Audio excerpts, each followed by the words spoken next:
Hola Tamara, ¿cómo andás tanto tiempo? ¿Qué estás haciendo acá con estos hilos? Que no puedo ni pasar, estoy toda enredada. Red que hicieron participantes de un taller donde estuvieron conectando sus historias comprendidas en los nombres y en los apellidos.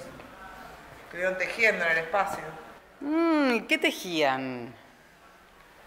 Y por ejemplo, no sé, lo que iban haciendo es cada participante puso su nombre y sus apellidos en diferentes papeles.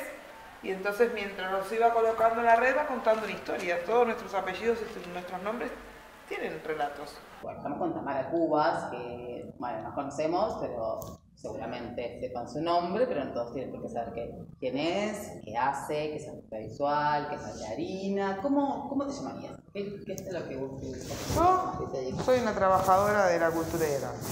Bien. Ahí, así me defino. Entonces a veces, más que nada, trabajo en escena, pero también en algunas piezas de artes visuales, ¿no? Quiero decir que se exhiben en espacios de artes visuales, en cajas blancas, como fotografía, video y ese tipo de cosas. Pero siempre en general con la acción, ¿no? Hay cuerpos que accionan, hay algo que sucede.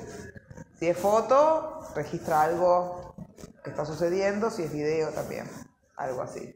Y después lo que hago yo, hago producción cultural, o sea, hago proyectos para que albergan proyectos culturales y artísticos.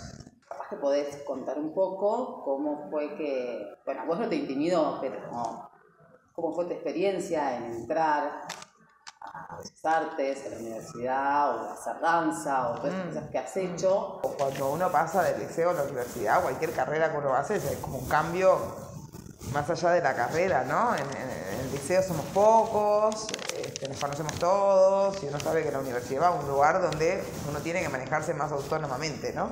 Y eso a veces produce un papel lindo, es una tensión, así que es igual. Ahora estoy por mi cuenta, digamos, nadie me va a estar corriendo para nada. Y eso pasa en todas las universidades. Creo que esa tensión un poquito sucede por ese cambio y después, pues, bueno, no tenés, ¿no? Cuando te inscribís en una universidad no tenés, en una facultad no tenés demasiada idea. Es todo un universo, pero está alucinante porque es todo un universo por descubrir, todas cosas nuevas. ¿Y por qué elegiste Bellas Artes? Y no sé por qué entré a estudiar Bellas Artes, yo creo porque hacía cosas como pintaba camisetas, tenía como inquietudes así, hacía algo con arcilla, tenía como las manos inquietas. ¿Y qué hace uno cuando tiene las manos inquietas, no? ¿Qué haces? A algún lugar tenía que ir. Me acuerdo que hice tallado de madera, hice varias cosas cuando estaba en el liceo. Y creo que por eso, sin saber mucho qué era Bellas Artes o Artes Visuales, entendí que, bueno, que había que ir para ahí. Y sí, Bellas Artes no tenía artes visuales, no tenía mucha idea, porque era... A veces uno dice, bueno, quiero ser ingeniero, estudio ingeniería, quiero ser médico, estudio medicina, pero ¿no? El tema del artista es un poco más complejo y muy amplio. Entonces, quizás cuando uno entra, en realidad no tenés idea qué querés hacer como artista, ¿no? Podés hacer tantas cosas y eso es lo interesante de la facultad y que uno va descubriendo allí. ¿Querés contarnos cómo empezaste a hacer danza? Cuando nosotros éramos chicos, había una serie que se llamaba Fama, en los 80. Y que creo que yo, como todos los de mi generación, estamos locos con esa idea ¿no? Con esa libertad y todo eso. Y entonces de hecho por eso empecé a estudiar educación física, porque no había una carrera de danza como la que estaba viendo ahí en la tele, me encantaba esa idea de que estabas un rato en un salón bailando y después ibas a un salón de clases y estudiabas algo, ¿no? Curricular, libros, textos, y después ibas y tocabas un instrumento y después todos eran felices y bailaban en la calle. Entonces lo que encontré más cercano a eso fue educación física. Porque no había formación, la formación en danza vino mucho después. Entonces lo que yo me estuve formando fue de forma como un poco independiente, tomando cursos, haciendo algunas formaciones privadas. ¿Y cómo te diste cuenta que querías hacer? Una vez mi hijo tiene 18 años, ahora está haciendo ingeniería. Y yo cuando él era más chico estaba tratando de ayudarlo y potenciar, ¿no? Ayudarlo en lo que a él le gustara. Y él no se daba cuenta. Y un día me dice, mamá, ¿cómo me doy cuenta cuando algo me gusta? Me dice, me hace una pregunta muy linda. Qué bueno el cómo te das cuenta. Sí, ¿cómo te das cuenta cuando algo te gusta? Y yo le dije, Pedro, cuando vos te acostás pensando en eso y te despertás pensando en eso, es que eso te toma, ¿no? Es que eso te gusta. Entonces es una buena señal. Lo mejor es ir a meterlo. Es en la tierra, digamos, ¿no? Las manos en la masa, ir a explorar. Hay muchas opciones para incursionar en el mundo del arte, inclusive más profesionalmente, ¿no? Uno puede ir explorando su relación con eso y lo que le va pasando y ir metiéndose en el universo, porque uno se va metiendo a poco. Y contanos, ¿ahora qué es lo que estás haciendo? Principalmente hago arte escénico y trabajo mucho con las personas locales de cada país, ¿no? Tengo proyectos que hago con las personas locales. Entonces, el tipo de trabajo que hago me ha permitido conocer personas y conocer el mundo. Entonces no haría otra cosa porque siempre lo que quise ser desde chica era como conocer el mundo, enfrentarme a como otras visiones. Y la práctica artística, la producción de arte me ha permitido eso. Y bueno, y quería que contaras un poco, además de todo lo que ya nos contaste, qué es lo que, cuando trabajas con gente, o sea, más allá de tu obra en sí, sos muy de trabajar en colectivos. Te gusta mucho lo de trabajar en colectivos. Entonces, ¿cómo enfocás eso? Yo tengo un proyecto, ese que dijiste Multitud, que hace 11 años que lo hago y siempre son con casi 100 personas en cada lugar y lo hacemos en una semana. Y después tengo otro que es con jóvenes, más nuevo, que se llama Ofrenda para el Monstruo, que es con jóvenes que están saliendo de la universidad. Entonces, Justo. sí, y de carreras como artísticas. Entonces, lo que me entusiasma de eso, que son proyectos en los cuales se plantean como premisas y que, por ejemplo, en la Ofrenda por el Monstruo se plantean como premisas y ellos tienen que crear determinadas acciones que después se ponen en una estructura. Y componen algunos textos que entran en una estructura de la pieza. Entonces, esa misma pieza, yo lo hago, ese formato, en diferentes partes del mundo, y es igual, ¿no?, la estructura de la obra, pero lo que dicen o las acciones que hacen es totalmente distinto a lo que eligen acá hacer en Uruguay que lo que eligen en Bélgica o Suecia o Suiza, lo que sea. Entonces lo que me encanta de eso, y por eso hago este trabajo, es que le permite ver las diferencias, ¿no? Porque cada persona por medio de un proceso selecciona y compone eso, por lo tanto es muy genuino, ¿no? Entonces ver qué es lo que está pensando un joven de 20 años, ¿no? O qué es lo que elige un joven de 20 años, yo qué sé, en Chile, en Uruguay o en otra parte del mundo, eso me encanta, ver cómo somos tan distintos igual. Y después en Multitud es un proyecto que son casi 100 personas y de todas las edades. Y también es más o menos el mismo formato, pero cambia muchísimo en cada país que se presenta. Y no me deja, y eso lo que pasa es que me mantiene como muy vivo esos proyectos, porque siempre como se trata de gente, ¿no? Las personas, eso nunca se hace viejo, porque en realidad están trayendo todo el tiempo, actualizando y trayendo todo el tiempo sus preocupaciones, sus movimientos que eligen, sus conflictos, sus deseos, sus pasiones. Y entonces siempre es actual. Y a mí me desafía mucho porque trabajar con 100 personas una semana, cómo hacer para coordinar ese trabajo, para que, aparte trabajo desde un lugar de la heterogeneidad, no es que todos hacemos lo mismo, sino totalmente lo contrario, ¿no? Es como, ¿cómo podemos ser distintos en un colectivo? Y por ejemplo, de las migrantes que estamos hablando, son 7 mujeres de 7 países distintos que no se conocían y que nos juntamos un mes para hacer una obra. Y entonces nuevamente lo mismo. ¿Cómo se vive culturalmente? ¿Qué significa Dios? ¿No? Una cosa tan básica así, bueno, ¿qué pasa con la cultura que es musulmana?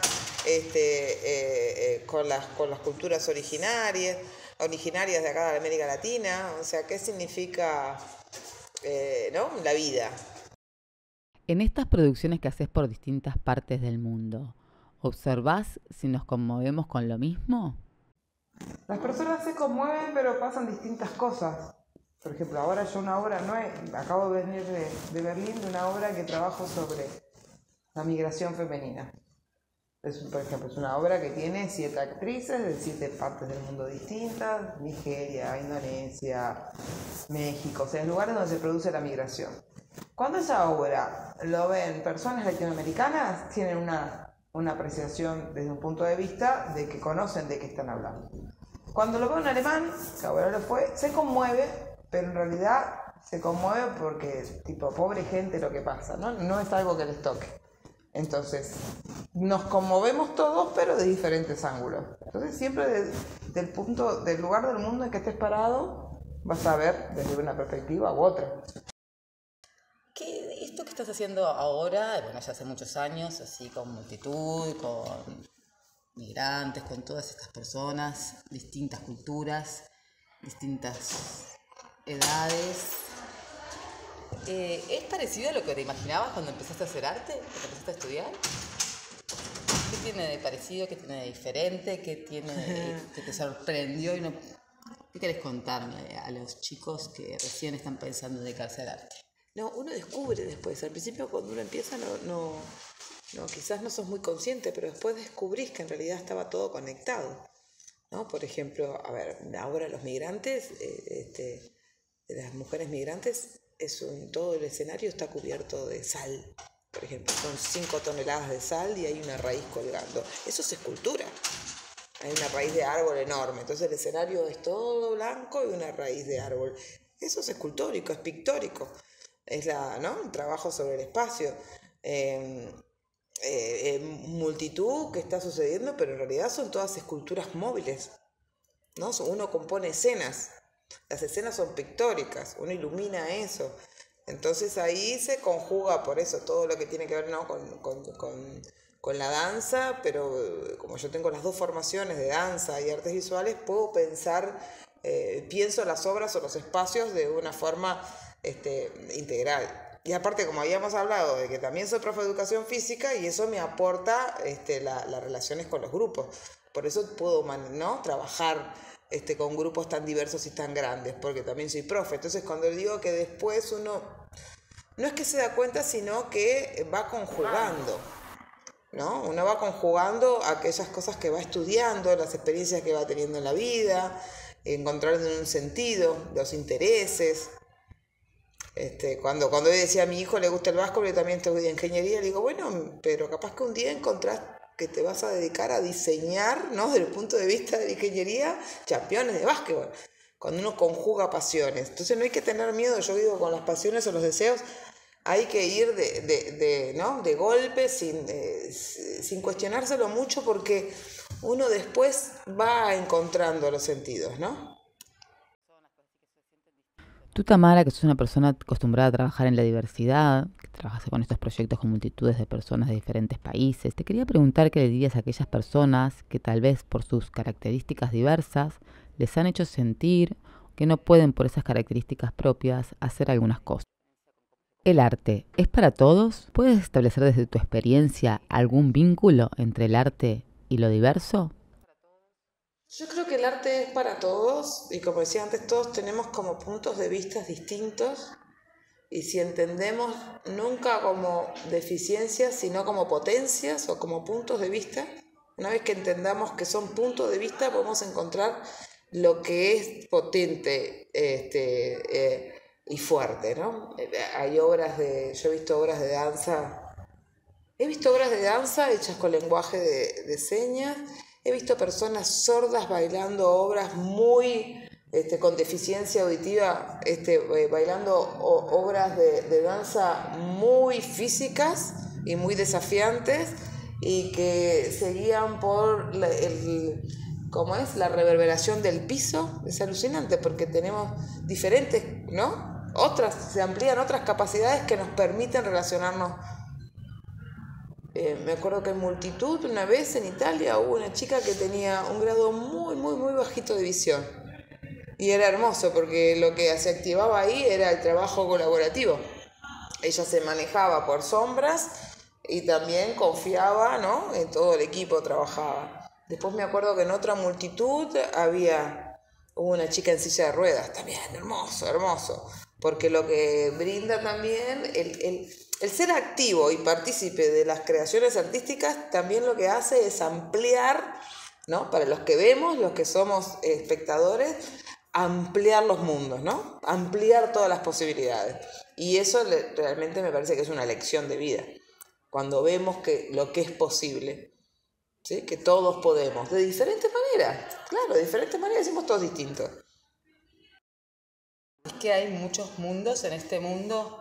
¿El arte tiene algo que ver con eso, con descubrirlos? ¿O a vos te pasó, te habría algún mundo diferente? El arte me habla permanentemente de mundos y creo que hay infinidades de mundos por tantas personas hay en este planeta, hay diferentes visiones sobre el mismo mundo. Eso me parece hermoso. Entonces, por eso es importante, por ejemplo, a veces se habla de la globalización. Lo más interesante son los puntos de vista distintos del mundo, ¿no? De personas que viven en diferentes partes del mundo o en un mismo lugar, pero con diferentes ángulos. Eso es lo que nos hace complejos, lo que enriquece son las diferentes visiones y posturas. Lo que nos ha enriquecido, sin duda, es que estés en este mundo y que estés acá con nosotros. Gracias, Tamara. A ustedes.